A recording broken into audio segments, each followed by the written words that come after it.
Rule 65-ഉം rule 67 sub rule 10-ഉമാണ് എന്ന് പറയുന്നത്. ഇപ്പോൾ റൂൾ 65 എന്തിനെ പറ്റിയാണ്? ഓഡിറ്റ് ഫീസിനെ പറ്റിയാണ്. റൂൾ 67 സബ് റൂൾ 10 ഡിസ്പ്യൂട്ട് ഫീസിനെ പറ്റിയാണ്. റൂൾ 65 എന്ന് പറയുന്നത് audit fees, minimum audit fees 10,000 രൂപ, മാക്സിമം ഓഡിറ്റ് ഫീസ് 1,00,000 രൂപയാണ്. ഓർത്തിരിക്കുക, minimum audit fees 10,000, maximum audit fees 1,00,000 രൂപ. റൂൾ 67 സബ് റൂൾ 10-ൽ അമെൻഡ്മെൻറ്റ് വന്നിട്ടുണ്ട് ഡിസ്പ്യൂട്ട് ഫീസിനെ പറ്റി. അതായത് minimum fee for monetary dispute. നമുക്കറിയാം, മോണിറ്ററി ഡിസ്പ്യൂട്ട് രജിസ്ട്രാർക്കാണ് ഫയൽ ചെയ്യുക, നോൺ മോണിറ്ററി ഡിസ്പ്യൂട്ട് ആർബിട്രേഷൻ കോർട്ടിനുമാണ്.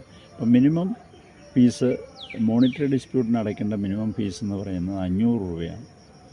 അതുപോലെ മാക്സിമം ഫീസ് മോണിറ്ററി ഡിസ്പ്യൂട്ടിന് 2,00,000 രൂപ വരെയുള്ള കേസുകൾക്ക് മോണിറ്ററി ഡിസ്പ്യൂട്ടാണെങ്കിൽ അതിന് 5,000 രൂപ ഫീസ് അടയ്ക്കണം. 2,00,000 രൂപ വരെയുള്ള മോണിറ്ററി ഡിസ്പ്യൂട്ടിന് 5,000 രൂപ.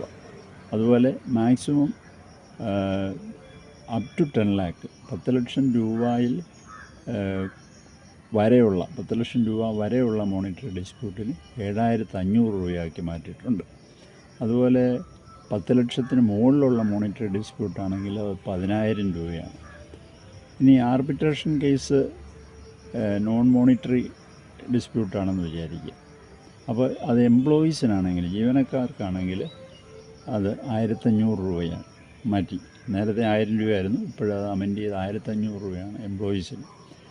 ഇലക്ഷൻ കേസാണെങ്കിൽ 7,500 രൂപയാക്കി. നേരത്തെ 5,000 ആയിരുന്നു, അതിപ്പോൾ 7,500 രൂപയാക്കിയിട്ടുണ്ട്. മറ്റുള്ള എല്ലാ കേസുകൾക്കും നോൺ മോണിറ്ററിക്ക് 3,000 രൂപ. ഇങ്ങനെയാണ് ഈ ഡിസ്പ്യൂട്ട് സംബന്ധിച്ചിട്ടുള്ള ഫീസുകൾ. അത് ഓർത്തിരിക്കുക.